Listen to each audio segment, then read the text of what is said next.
Hi friends, it's Claire from scrappynerduk UK and welcome to another scrapbooking process video.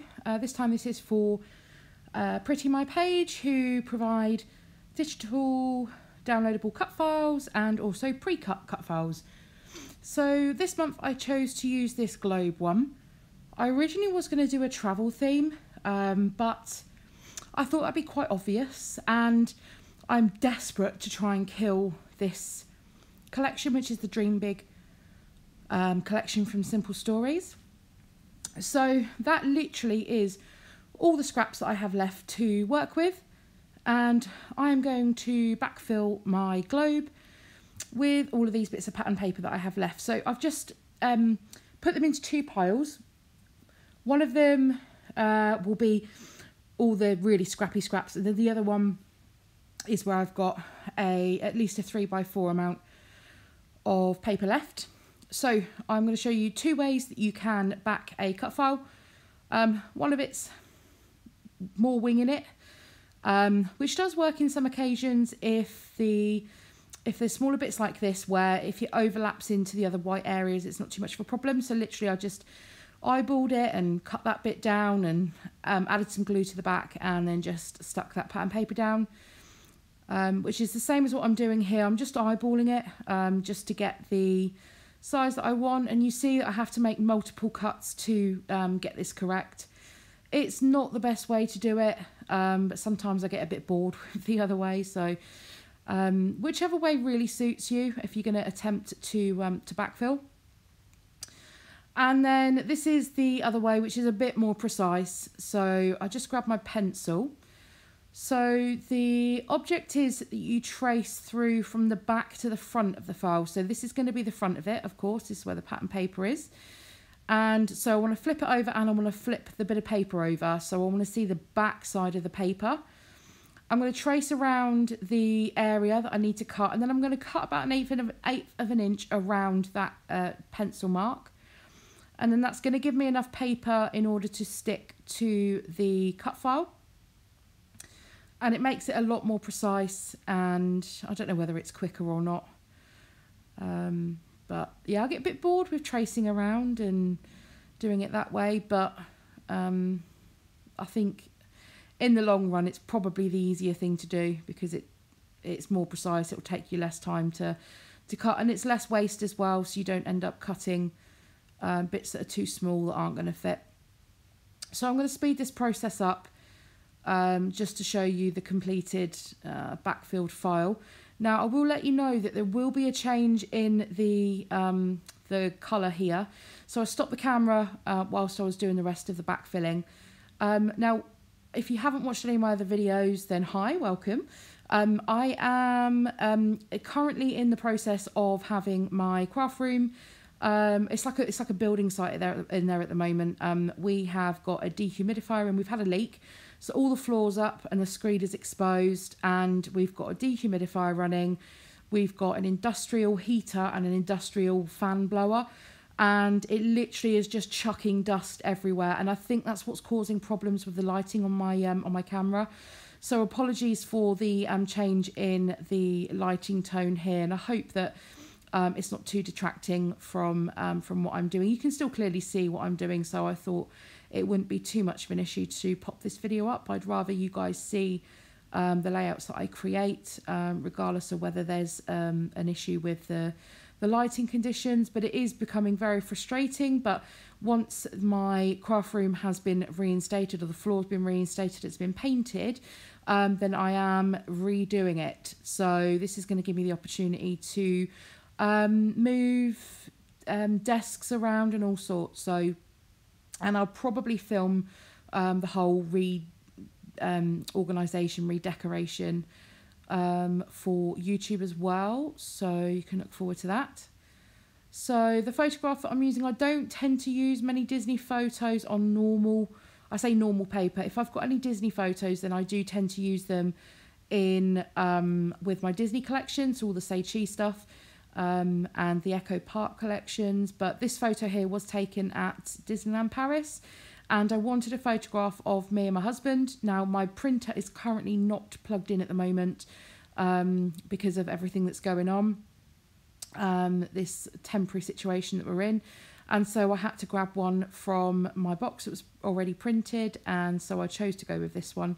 And it's not massively Disney because it hasn't got any, there's no characters in there. We've just got our Disney t-shirts that says I'll be your Minnie and I'll be your Mickey, which I think is super cute. We got those in Florida and we wear them wherever we can if we go to Disney.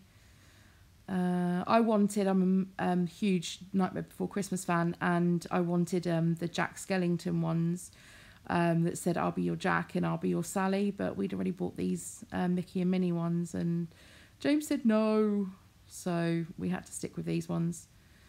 And yeah, so that's just my photograph. Do you see what I did there with the paper layers? They were cut into and weren't going to be really much use for anything, but I've managed to layer those behind my photo and really made the most out of them. So they're only layered to the left, but I have put a mat behind my photo with that minty green paper. And yeah, so I thought I had scraps left, and I've got proper scraps left now of this. So much so that I don't think I'll be able to do anything else with them. I did do another video that was up yesterday for UK scrap addicts, and that was also using this collection. As I said, desperate trying to clear out some of my stash. Now, I have actually sent quite a lot of my stash into storage, which means I do not have access to it. So I left out some collections, and that is all I have to work with. So I'm really having to force myself to use what I've got out. And I don't have the choice of going to my stash to get what or if there's something specifically that I want. So yeah, I'm having to make do. Not that the stuff I've left out, I've left plenty of stuff out. So I wouldn't get your tiny violins out for me just yet. But it does make me realise that I can create layouts with just a limited amount of supplies, and I think I've shown that really in my Traveller's Notebook series that I've been doing as well. The small amount of supplies that I've been using on that to create layouts. You don't need masses. So I am just working my way through these little 2x2 cut parts. This was a 12x12 sheet, and these little icons that are on the little 2x2 card, these are perfect to make extra pieces of ephemera. So in this pack here, I had 2 of these packs of ephemera, and they just go on forever. So I have got a lot of ephemera left to use, and no paper, but I'm going to team it all up with, I think I might put it with Glitter Girl, because that's all unicorns and mermaids and fairies and stuff. So I'm just going to probably mix it in with that. But I quite like these 2 little ice creams, and I was going to add those donuts, but they just weren't working for me. So I'm adding 3 little sentiment pieces on, and then just adding another icon, if you want to call it that, in with it as well. So I'm using that one up the top that says sprinkle a little fairy dust along the way, because it was quite apt for a photo at Disney, and this little unicorn umbrella, which is amazing. I wish I had 100 of those. And then down the bottom, I think it says let's make a little magic, and a little butterfly.